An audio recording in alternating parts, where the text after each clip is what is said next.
Você sabe qual foi o primeiro videogame que existiu e quando ele foi inventado? Hoje vemos lindos consoles e com uma tecnologia pra lá de inacreditável. Mas como sabemos, tudo tem um começo e nesse vídeo você vai descobrir como eram os videogames no começo e relembrar os consoles da sua época. E aí, meu querido amigo nostálgico, tudo bem com você? Eu sou o Max William, seja bem-vindo ao canal Planeta Nostalgia e deixa eu te contar um segredinho. Quando criança, uma das coisas que eu mais gostava de fazer era jogar videogame. Naquela época, a coisa que eu mais queria ganhar era um videogame. Mas como a maioria das crianças, eu também não tinha condições financeiras, se é que me entende. Por isso que, em homenagem a uma das fases mais gostosas da minha vida, eu quis fazer uma viagem na história dos videogames e descobrir como tudo aconteceu. Então prepare um suco, sente-se no sofá e bora juntos fazer essa viagem. Vai dar merda, vai dar merda. E pra gente entender melhor como a evolução da indústria bilionária dos videogames começou, precisamos fazer uma viagem no tempo. Mais precisamente nos anos 50, época que foram lançados os primeiros jogos. E claro que esses jogos não eram tão acessíveis, como por exemplo o jogo Bert the Brain, lançado em 1950, que simulava o famoso jogo da velha. Nesse jogo, você jogava contra a própria máquina e que, por sinal, era uma máquina bem grande. Já em 1958, temos o então na época famoso jogo Tennis for Two, um joguinho que funcionava com um osciloscópio. A ideia do jogo, para quem jogava, consistia em rebater a bola de um lado para o outro. Um detalhe bem importante é que esses primeiros jogos só funcionavam em computadores da época. Ou seja, o acesso era muito complicado, pois era praticamente impossível de uma pessoa ter um desses em sua casa. Nascimento dos consoles de videogame, 1972, 1978. Mas foi por volta dos anos 70 que houve a grande revolução dos videogames, porque foi nessa época que chegou o Brown Box, criado pelo engenheiro Ralph Baer. Esse que foi o primeiro videogame do conceito onde uma pessoa poderia jogar na sua própria casa. Mas aí uma empresa usou a ideia de Baer e lançou algo um pouquinho melhor, chamado Magnavox Odyssey, que surgiu em setembro de 1972. Esse aparelho era algo bem simples, sem som e sem cor, e para melhorar um pouco o jogo, a pessoa tinha que colocar na frente da TV uma folha de acetato colorida, para melhorar a cor de acordo com o jogo. Já o controle dele era conectado por um fio maior que o que estamos acostumados, com 3 botões giratórios, um no meio e 2 em cada lado. E o único botão que ele tinha era o botão de reset. Vale falar que essa versão do Magnavox teve 27 jogos que ficavam em Game Cards. Outro console que surgiu depois foi o Coleco T-Star, que apareceu entre 76 e 78.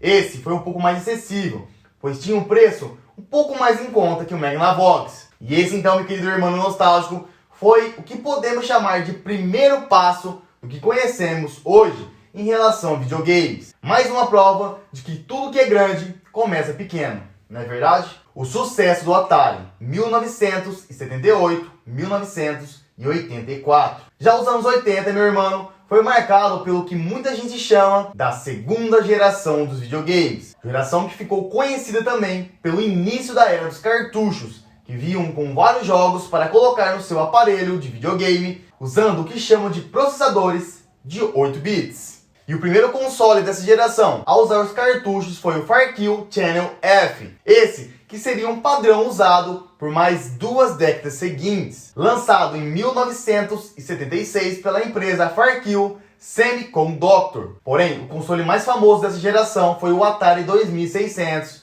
que foi projetado por Jay Miner e lançado em setembro de 1977 nos Estados Unidos, chegando ao Brasil só em 1983, vendendo cerca de 250 a 500 mil cópias por ano, se tornando um recordista de vendas. E além dos novos jogos, o controle também havia mudado em relação aos outros consoles da época, tendo também algumas outras novidades como teclado e pistolinha. Mas aí veio o Vectrex e inovou um pouco mais, pois tinha monitor próprio, um gráfico um pouco melhor e ainda uma diversificação nos jogos. Tem nos jogos de esportes, de luta, de corrida e também de espaço. Tudo bem simples perto do que vemos hoje.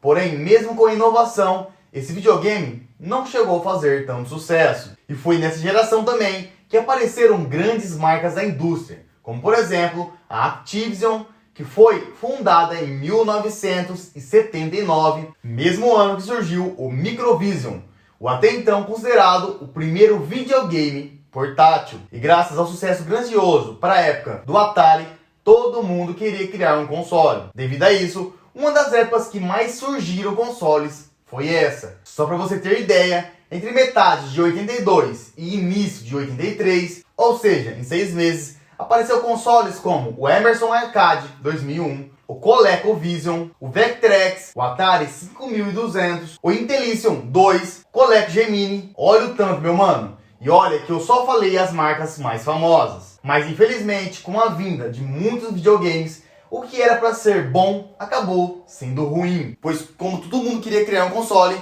teve muito console e jogos ruins, até mais que bons. E por isso, o que era para ser a época de ouro dos consoles, devido à chegada de consoles famosos como o Atari, não acabou tão bem assim. Porque até o fim de 1983, muita gente já meio que não queria mais comprar videogame. E muitos até acharam que seria o fim da indústria, pois muitas empresas quebraram feio.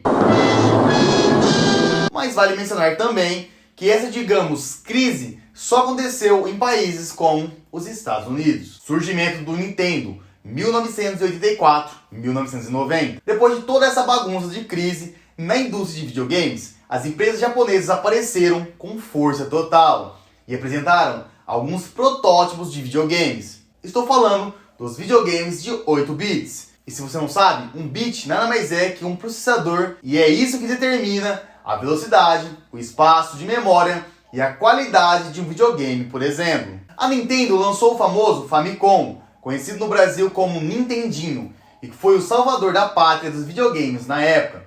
Esse videogame trouxe o Mario Bros, que é até hoje um dos melhores jogos, e trouxe também uma jogabilidade em 2D, além dos novos controles que vinham achatados. Em relação à tecnologia 8 bits, outros videogames até tinham a tecnologia, porém foi a Nintendo que realmente conseguiu usar da melhor forma. E por isso foi quando se conseguia ver os jogos com um certo realismo. Ou seja, era possível ver que os bonecos na tela pareciam alguma coisa. É verdade. Quer dizer, às vezes não.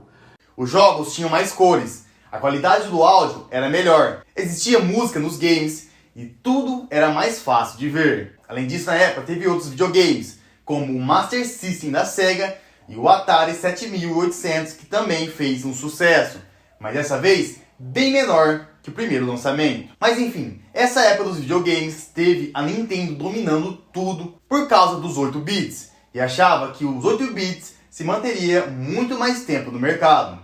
Porém, a Sega pensava que se era possível existir os 8 bits, era possível também 16 bits. E foi aí que se inicia uma certa batalha entre Sega e Nintendo. Sega contra Nintendo, 1990-1996. Pois é, meu mano, os anos 90 ficaram marcados como o aparecimento da tecnologia 16 bits e também da guerra entre Sega e a Nintendo, para ser melhor no segmento. Ambas as empresas focaram apenas em melhorar o que já existia e não em criar coisa nova. Foi aí que surgiu os jogos com 16 bits. E por conta disso, os jogos ficaram ainda mais realistas, com mais cenários, os controles também foram melhorados e vieram com mais botões. Mas o primeiro console da geração não foi nem da Sega e nem da Nintendo, foi o TurboGrafx 16, que foi lançado em 1987 pela NEC Corporation.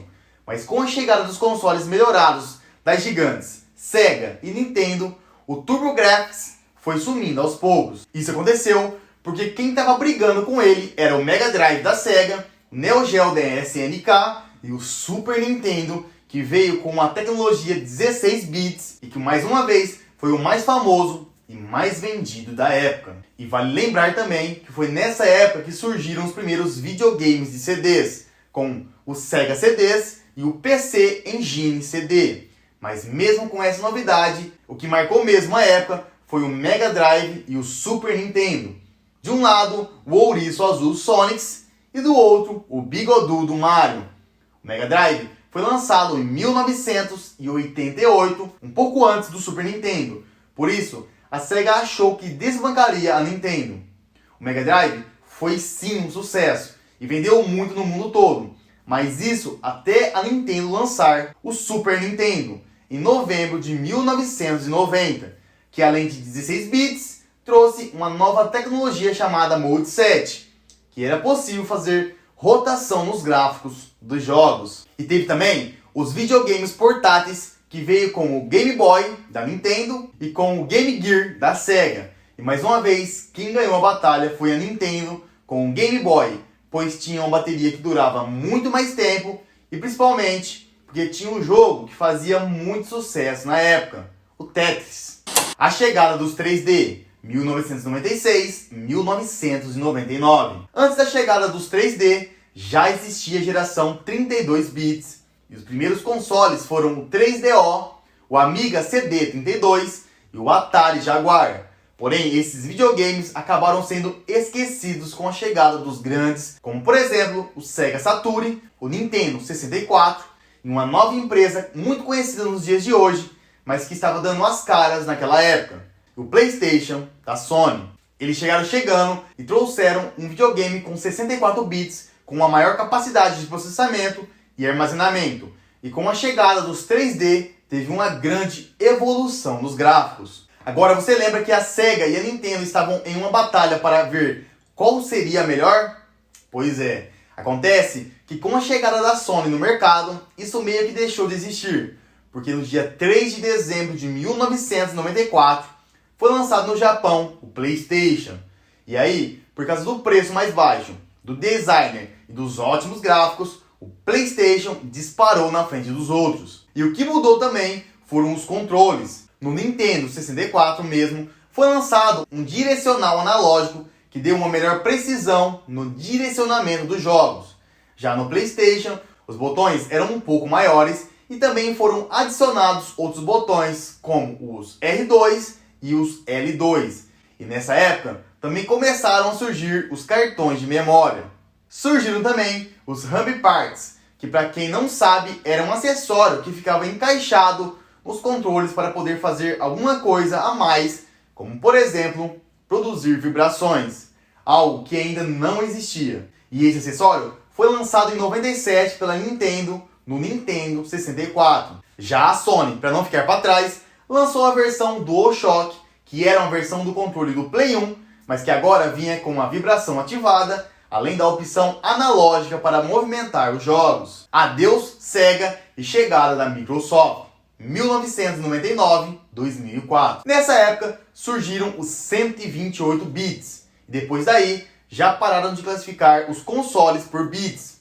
Foi nessa época também que os cartuchos saíram de cena, porque todo mundo só queria jogos de CD. E também os gráficos 3D ficaram com mais qualidade, ficando cada vez mais próximos da realidade. E começaram a surgir o interesse em jogos online, e o primeiro videogame dessa geração foi o Dreamcast da Sega, que mesmo com uma conexão simples era possível jogar online. Logo depois veio o Play 2 da Sony, o GameCube da Nintendo e por fim o aparecimento da Xbox da Microsoft. Lançado em 2001 nos Estados Unidos, o Xbox era basicamente um PC Pentium 3 potente, modelado para jogos, e foi aí que a história com os consoles da Microsoft começou, tirando a Sega do mercado de consoles, que ficaria apenas com a criação de jogos. E a Microsoft veio para revolucionar o mercado, porque fora a excelente qualidade de jogos, ela trouxe também a opção da pessoa poder ouvir música e acessar a internet. Mas enfim, nessa época, com exceção do Xbox, que tinha os diferenciais que acabei de falar, praticamente todos os outros consoles faziam as mesmas coisas. E a solução que as empresas acharam para se diferenciarem era criar jogos exclusivos para cada console. O GameCube da Nintendo, por exemplo, que era um videogame super potente, muito mais forte, até que o PlayStation tinha uma biblioteca de jogos bem inferior aos outros videogames, e isso acabou dificultando suas vendas. E nessa época também, os videogames portáteis não foram esquecidos. Dos anos 99 a 2004, teve o Wonder Swan e o Neo Geo Pocket Color, o N-Gage, o Game Boy Advanced e o Game Boy SP, que era aquele que abria a geração dos movimentos, 2005 a 2011. Em 2005, a Microsoft lançou o famoso Xbox 360. Já no ano seguinte, a Sony veio com o PlayStation 3. E poucos dias depois, a Nintendo lançou o Nintendo Wii, e que fez a Nintendo voltar forte novamente para o cenário dos consoles. E por mais que a Microsoft e a Sony estavam entregando gráficos a níveis inimagináveis, a proposta da Nintendo era bem diferente, e não tinha nada a ver com gráficos, e sim em você jogar e interagir com o jogo com o seu movimento, não só usando os dedos e ficando parado, lançando então o Wii Remote, que revolucionou o mundo dos games, e a Nintendo conquistou bilhões de jogadores no mundo inteiro, só com as movimentações e seus jogos no Wii Sports, onde a pessoa podia jogar jogos de boliche, boxe, tênis, entre outros jogos de esportes, usando os movimentos reais. E essa ideia deu tão certo que a Sony, para não ficar para trás, lançou o seu próprio controle, parecido com o do Xbox 360, que se chamava PS Move. Mas aí vem a Microsoft novamente e traz algo ainda mais incrível.